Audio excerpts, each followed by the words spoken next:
family-run operation, 750 acres of land, dairy farm included, and I fell into this cute little sport called sugaring. So oil-fired, click a switch, make some noise. Here we go. We're running close to 30,000 taps that we're boiling. We started this business on 1,500 taps 20 years ago, and here we are today, dead tired, pooped, and having a grand time. So come on in. You can see behind me, this is the reverse osmosis. It's kind of loud. It's kind of a slow day today. We're only running 2 turbines on the machine. We're not pushing it too hard. We don't have a huge amount of sap.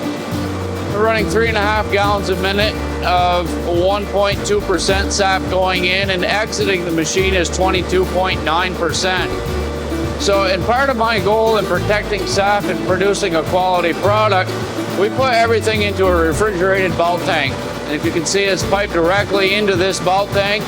At this bulk tank, it's stored between 33 and 35 degrees. Sap is increased by 11 degrees when it goes through the RO. We don't want bacteria, so the bacteria stops in that bulk tank. So we're able to protect it, and it actually gives us a shelf life. We've experimented, we've gone 14 days on sitting on concentrate with absolutely no flavor disruption, no color disruption. And the biggest thing is efficiency. The bulk tank has allowed me and enabled me to tailor my boils so they're larger boils.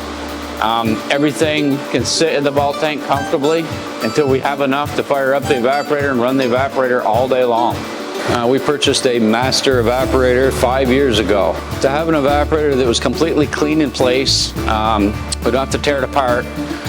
We get done every boil, there's pan washers. The niter that we create throughout the boiling process is taken care of at night when I'm enjoying my pillow. I guess we're all ready to go. We can make some steam, burn some oil, and let's see what kind of syrup we can make today. Niter is a sugar maker's worst enemy. So basically it's all the impurities that are in sap.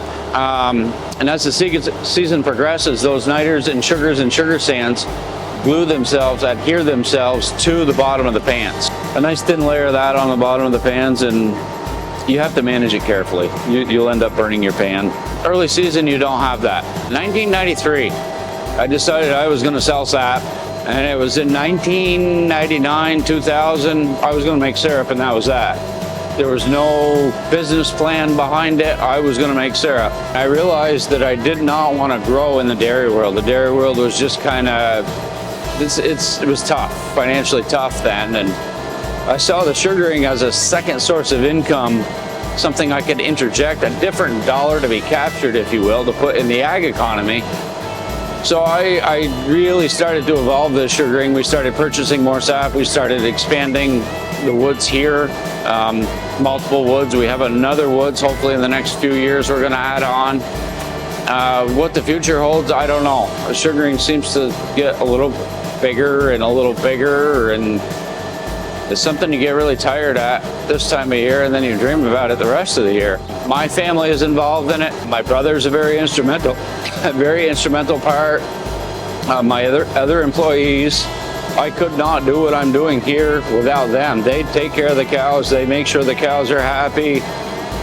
We're not losing milk. Everything's fed. It's kind of a hands-on effort from everybody, even though they don't sugar. They make this happen for me. The guys I purchase from, they'll show up here. What do you need a hand with? What do you need done? You know, from washing tanks to changing filter presses to, you know, a major breakdown, or even, you know, they're really good. If I have troubles at the barn and I'm unable to be here, they'll pitch in here. It's a great camaraderie. We're all in it together. Since we started cooling concentrate, I don't like to store sap. I like to store it in a bulk tank, so I want it here. So the guys sit on the trucks and, you know, they try and get it here in a very timely fashion, preserving the product and making a quality product that it's going to be top notch. That's really kind of the name of the game. You know, it's efficiency and quality, and sometimes the two, you got to make them drive together. So something kind of unique about this evaporator, we don't have a traditional float box. So essentially in the front of this, in this sight glass, is a cute little white probe, and that little white probe is sensing the level that's in that pan, and so the sensitivity of that probe is talking to this valve, And if you watch this valve open, that'll open, and vice versa.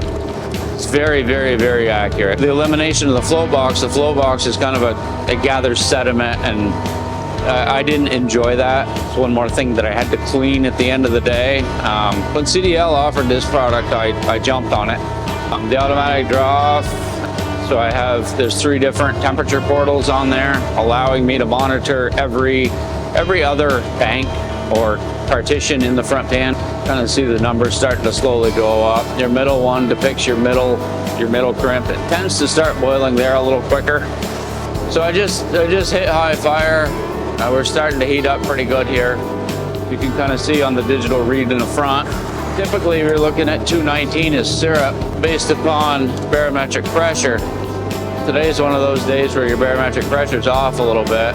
So I don't really know what the number is going to be. We don't get things moving here. They just kind of fester, if you will. Then you're going to end up with syrup all the way into your bag pan. Everything is derived around density.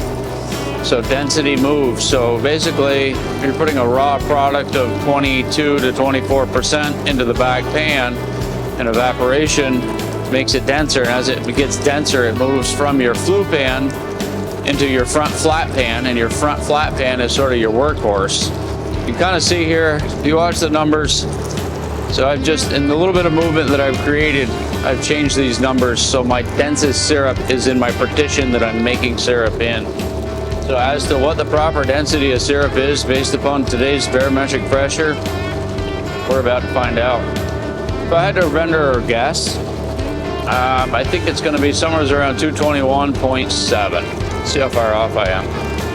This is a hydrometer, and ironically, you've got this 6-figure piece of equipment here.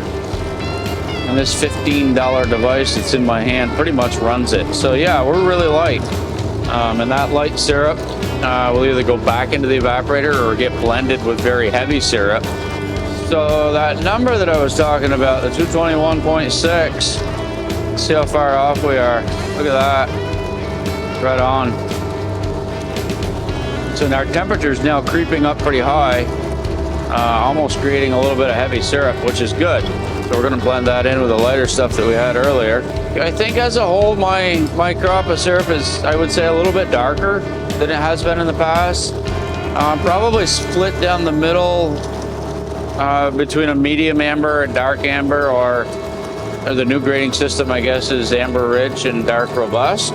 This couple days has been really, really light syrup. The snow that we got on Monday, I think, has made the syrup lighter.